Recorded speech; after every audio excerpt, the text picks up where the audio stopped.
Hello, all. This is Dr. Dave Maslach talking to you about reciprocity.com. The E is written with a 3. And in this particular video, I want to talk about why you should not actually get a PhD or doctorate in business administration. So if you don't know, I'm actually a professor of innovation strategy and entrepreneurship. And I talk about, on this channel, I talk about a lot of stuff about doing a PhD in business administration or getting your doctorate in business administration. Some people get a DBA degree instead, and there's differences. You can watch a couple of videos I have about that. But basically, there's lots of reasons why you should not be pursuing any sort of higher sort of terminal degree like this. So that's what the PhD or Doctorate of Business Administration are called, terminal degrees, sort of the highest possible degree that you can get in a university. And there's lots of different reasons why you should be pursuing, or you should sort of think about that, but everybody tells you that. If you go talk to somebody at a university or a professor, they're going to say, oh yeah, it's great, go do that. But they don't tell you about all this other kind of things. And I wish I would have had this when I was when I was thinking about my PhD. If you're 24 years old or 25 years old, I was 25. If you're 30 years old or 40 years old and you're thinking about this is really important stuff that you should really consider and weight pretty heavily. And I'm going to persuade you. I know that a lot of you don't want to hear this, but I try to persuade my students not to do a PhD or don't do a doctorate in business administration, because there is so many costs that are associated with it, and there's so many other things that you can do that might be a little bit easier. But if you do sort of want to do this, it is a good career once you get through the stage. Once you get through and you actually become this sort of well-known person. But there's a huge selection effect, right, that happens when you do a doctorate of business administration, or when you become a business school professor or whatever, and you see this person that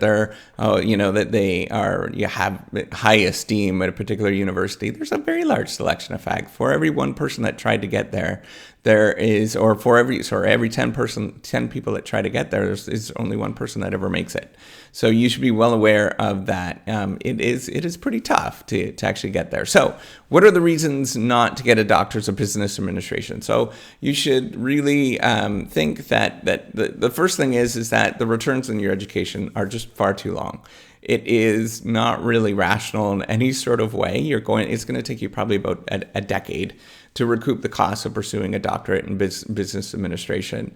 And so here's the thing. It's really relative to where you currently stand. So if your current salary, doesn't matter where you are in the world, if your current salary is like, if it's $30,000 a year, then so doing a doctorate might actually benefit you tremendously. So, and I'm talking like American dollars, right? So it might benefit you tremendously if you can actually get into a program, but that means that you've already did an MBA, or you did your undergrad in business administration. So it's highly unlikely that you're actually going to be a person that's making $30,000 a year across the world. Most of the people are going to be making quite a bit more than that, I would guess, or have the potential to make quite a bit more than that, just based on you're in demand, right? If you've done an MBA, or if you've done an undergraduate in business administration, or if you have an economics degree or sociology degree. Well, sociology, I'm not picking on you, but the salaries are lower. I did a joint degree with sociology and engineering. So, if you're an engineer, right, so you're going to be probably making more than that. You're just in pretty good demand around the world. Doesn't matter where you are, you're in pretty good demand. So if that's the case, but if you're like any professional, that's the people that are looking for doing a PhD or a doctorate in business administration, right, you're probably doing pretty well as it is, right? So you're going to be making at least $50,000 American per year, whether you're in the US or whether you are in Canada or the UK or wherever. It's a high cost, right, to actually go. You're going to get a bump up, right? So if you look at the salaries, I do have a video about that where you can actually look at the Aacsb accreditation salaries of business school professors. And generally you can expect, in the US, it's different all around the world, but in the US, in Canada and Australia and Germany, you're probably looking at, in sort of comparative terms, you're looking at, at about $100,000 US or more. But it takes a long time to actually get to that stage. You're probably looking at, on average, at most schools now, you're looking at 5-6 years. Depending on where you are, sometimes it's 3, which is really crazy.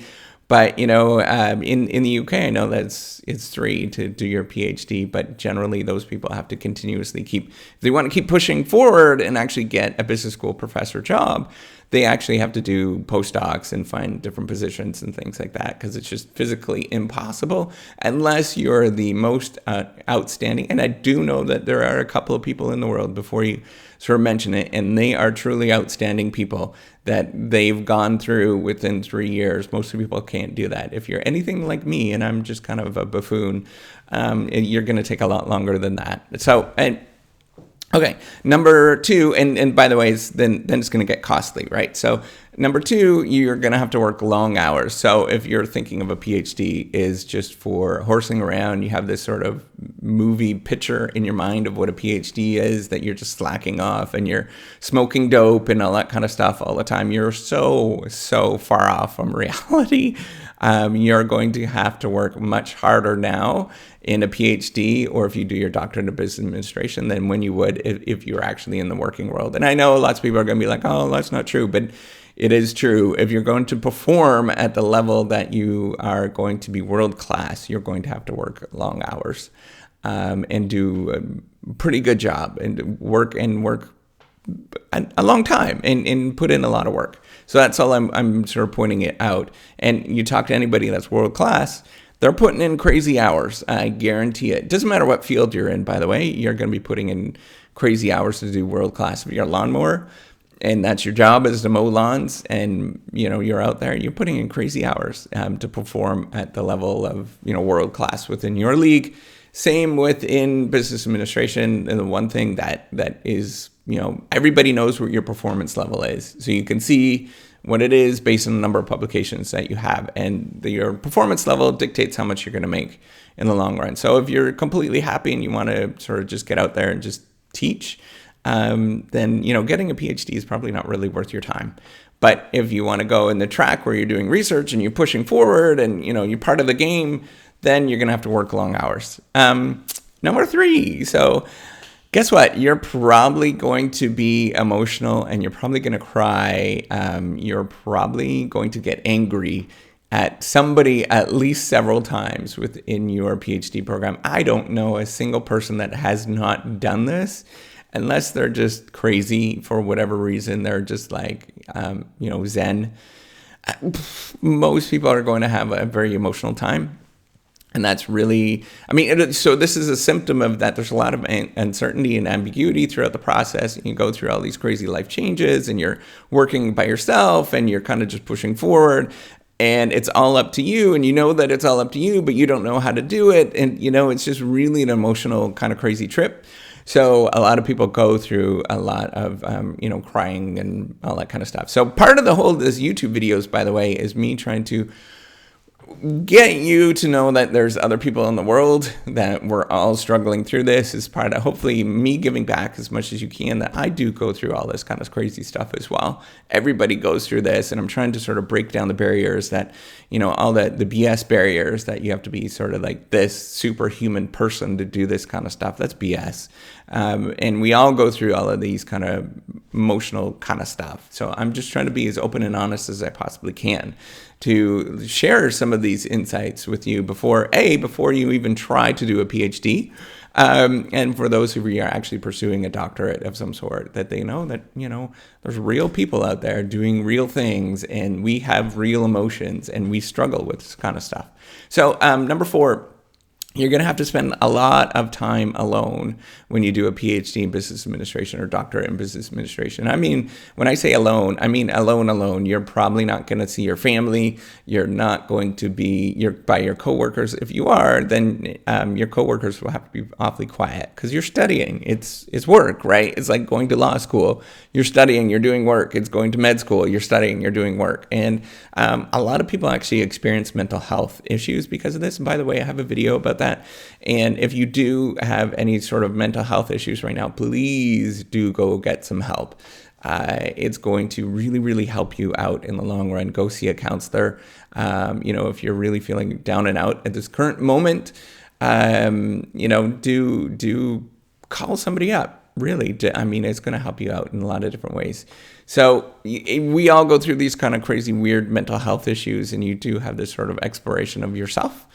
It's called life, right? At the end of the day, you do go through all this kind of stuff, but it's probably a little bit more severe when you're kind of in your own head and thinking about these kind of things and you're alone. There is this thing, and I've been learning all about this kind of stuff, but there's this like wandering thoughts kind of idea that a lot of sort of negative thoughts happen because you're thinking, your mind is wandering in different ways. So yeah, that's just part of it. Unfortunately, is to go through these kind of emotional sort of down things. So just know that when you're feeling down, A, go get something to eat right away, and B, if you're feeling really dumpy and you're not in the zone and you're just feeling really dumpy, just go for a walk, go get out there, go do something, go find a friend. That can really help you out and sort of help you with your mental health stuff. Number 5, right? If you currently feel successful in your current job, right? So I know some of you have MBAs, or, that you're an economist or whatever, you're watching these videos, and you feel very successful and you're thinking of doing a PhD, you are going to feel, as soon as you do that, everybody goes through this, you're going to be knocked down a bunch of pegs. You are going to be at the bottom of the barrel and you're going to feel like nobody. Everybody goes through this. You're just part of you're a PhD student at that moment. You have absolutely no status in academia. You have absolutely no status in industry because you're no longer that person, right? So you just have to deal with it. And that component of it, you're going to feel that you are, you're not really all that successful, but it's a building process, right? So here's the really fun thing. It truly is this building process that you just go one step at a time. So you start off at the bottom and nobody knows who you are. And for the first couple of years, nobody's going to know who you are. You're really a nobody. And then maybe a couple of people might know who you are in your third year, maybe a few more in your fourth year. And then a couple of, you'll go through when you go in the job market, you'll be half a dozen people that are going to know who you are, and they're going to say, oh, that's kind of interesting. But then as you keep going and become a full professor, the whole criteria, by the way, to become a full professor, if you work your way up, or an eminent, whatever you call it, professor, all these endowed chairs and all that kind of stuff, it's just basically, do a lot of people know you? At the end of the day, it's a status game. And if a lot of people know you around the world, and lots of people can say, oh, yeah, that's a cool person, then you've won. And so that you can imagine that's exactly what it is. And then to go to, if you're at Harvard Business School, for example, and you're a full professor, and professor, and then lots and lots and lots of people know who you are. And it's really just a status game at the end of the day. It's just about who knows you. And that's really what you're building. You start off at the bottom, nobody knows you, absolutely nobody, and then you kind of work your way up. And okay, so the sixth thing, and I think I'm just going to leave it at this, is, if you do a doctorate in business administration or a PhD in business administration, it's going to really affect your life choices, your family life choices. So just be well aware of that. If you're doing this to grow a family or something like that, I'm not saying that is, not a bad idea, but it's also is a tough idea, because the culture right now, and there's some research out, if you could look at Kate Kellogg at MIT. She does some really cool work within the medical profession of changing norms within physicians, where there was kind of like there used to be this kind of Iron Man. And this is very true within academia as well, as this Iron Man, where it's all about how many hours you put in, how much work you put in. There's still this kind of jockeying that happens. You talk about, oh, I worked this many hours and blah, blah, blah, blah, blah, right? Like all that kind of stuff. Yeah, it's just this like competitive nature that people get. But anyways, so there is this, the Iron Man is the person that works a long time. And then there's this other sort of cultural aspect that, there is people that are doing dual careers and they want a family and they want to balance all that kind of stuff. And so you have to sort of balance that. And personally, I'm probably in this latter camp, that I do have a family, and my wife is a professional, very successful professional. and we're trying to balance things. So my view is yes, you can do, one person can be highly optimized within this particular perspective as the Iron Man, right? Like they could be super optimized. They can have all the family support and everybody, you're working and everybody's doing all that kind of stuff. But as a family unit, and I'm talking about a family unit, you're probably likely more going to be optimized if you sort of play the long game and everybody makes some sacrifices and everybody does well at the same time. And we kind of rise up as a family unit and you become a successful family rather than one person being the sort of successful person. It's just a way of sort of optimizing and doing things. I'm an engineer, right? I think about that kind of stuff, optimization research. And I was trying to figure out a way to actually frame this that actually makes a lot of sense. And I think that makes sense to me, is that we're trying to optimize our family unit rather than one single person. So I'm the one single person is going to, and that would be me, right? Being the traditional way, I'm going to have to make sacrifices, pick up family people and, take the dog to the vet and all that kind of stuff. Whereas, before it was sort of arranged. And this is true across a lot of different sort of professional industries, the legal industry, wherever it is. There's kind of a cultural change that's happening right now where we have that sort of Iron Man, and it's clashing with the, people that want to prioritize sort of the family unit more and grow that way. And both of them are equally, I'm not putting any sort of moral values in any of them. They're both equally awesome. And it's just the way you play the game at the end of the day, this game called life. So anyways, hopefully you like that. And I forgot to mention with the life choices is that, so because a PhD is a really long thing, and you're usually doing it right when you are, at that age where everybody has kids and stuff like that, there is going to be a real push towards you not to have children. And it's, it has nothing to do with that. There is a kind of sort of this cultural milieu to do that. Or, there's also your mental idea of like, oh, I should push to get this done to get tenure and, to get a PhD and then get tenure and all that kind of stuff. You keep pushing it back. And pretty soon, lots of people have children really old, compared to the rest of the sort of world, and well beyond what everybody else is in this particular career. And so just be well aware of that is a critical thing to think about in terms of prioritizing your life and all that kind of stuff. So anyways, take care. Hopefully you like this video. Give me a thumbs up if you do, and do subscribe to the YouTube channel. All right, take care. Bye.